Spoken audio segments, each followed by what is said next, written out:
This week on Top Gear, I get to realise a schoolboy dream. But we begin with an apology. Those of you who have tuned in to see a road test of the Bentley Continental will no doubt be disappointed to learn that just 2 days before we were due to film it, somebody turned it into a banana-shaped Bentley. Well, you can take heart for two reasons. First, you're not as disappointed as I am, and second, we've got something just as special.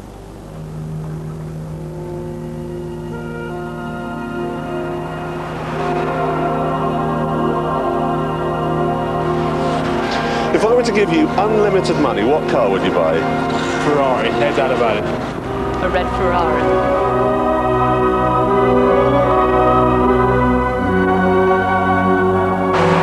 Had to be a Ferrari, wouldn't it? A red sports car. I think I would buy a Ferrari.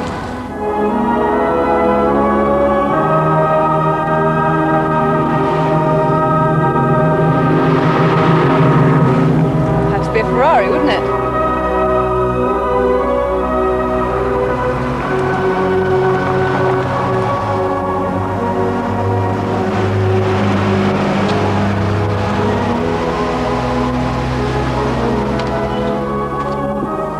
Isn't it, that just about everyone in the world would chop off an important limb or two if it meant they could have a Ferrari.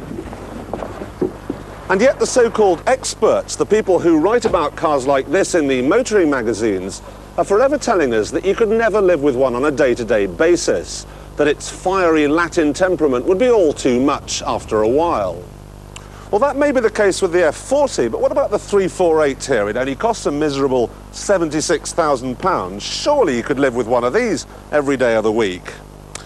Well, there was only one way to find out, and yet again I had to sacrifice myself in the name of this programme. I had to drive around in this for a week.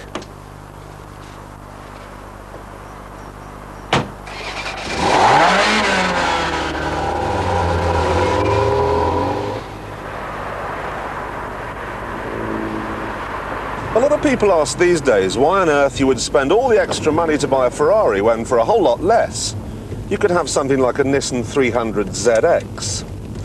They'll tell you that it's every bit as fast, that it's just as striking, and that it's a whole lot easier to drive, and they're right.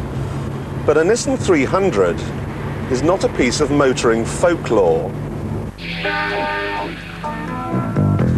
I'm going to go to a party tonight, and when I'm asked what sort of car I'm running around in at the moment, and I will be, I shall say a Ferrari.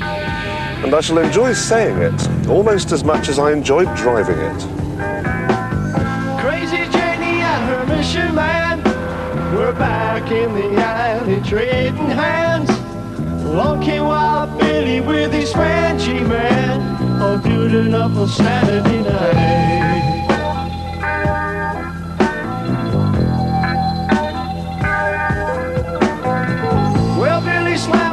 Coaster brakes, said anybody wanna go to Greasy Lake?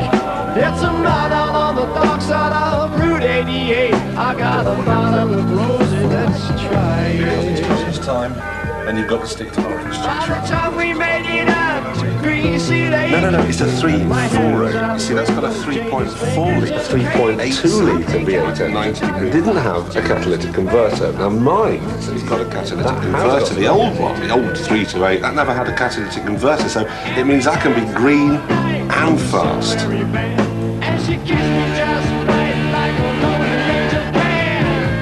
She felt so nice, just a song that is buried in the night, all night. Janie don't know what she do to her. Spirits in the night, stand right up and let her shoot through here.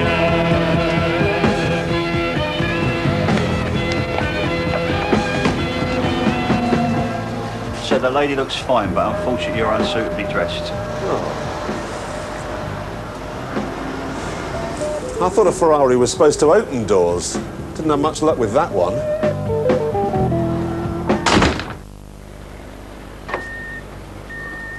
In a morning, you'd probably expect a Ferrari to be harder to coax into life than Lazarus, or a nightclub bouncer. But with fuel injection, it's up and running the instant you turn the key. Turning the wheel is a deal harder, but once extricated from its overnight slot, I was off for another day of soaking up the admiring glances, snarling past people at 30 miles an hour in a car that can top 160. Daft? Yes, of course, but surely only as daft as buying a four-seater and then spending 90% of the time all on your own in it.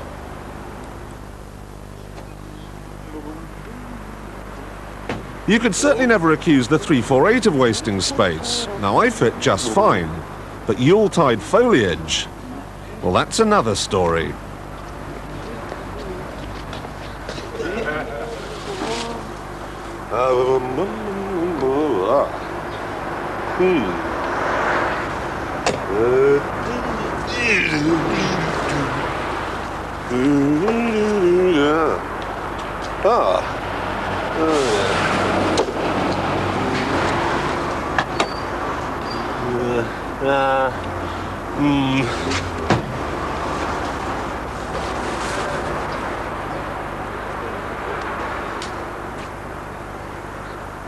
Squeezing things into a Ferrari, then, is hard work.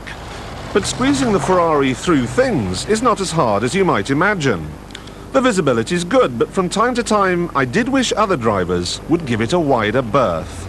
Mainly because if it had been damaged, someone would have come and taken it away. I'm not going to pretend that a Ferrari's easy to drive. This is not heavy, this is my clutch. Same goes for the steering, and the gearbox can be a bit recalcitrant first thing in the morning. So no, the Ferrari is a pain when you're in a traffic jam. But all cars are a pain when you're in a traffic jam. The difference is, in a Ferrari, you can at least dream of the day when absolutely nothing else would do.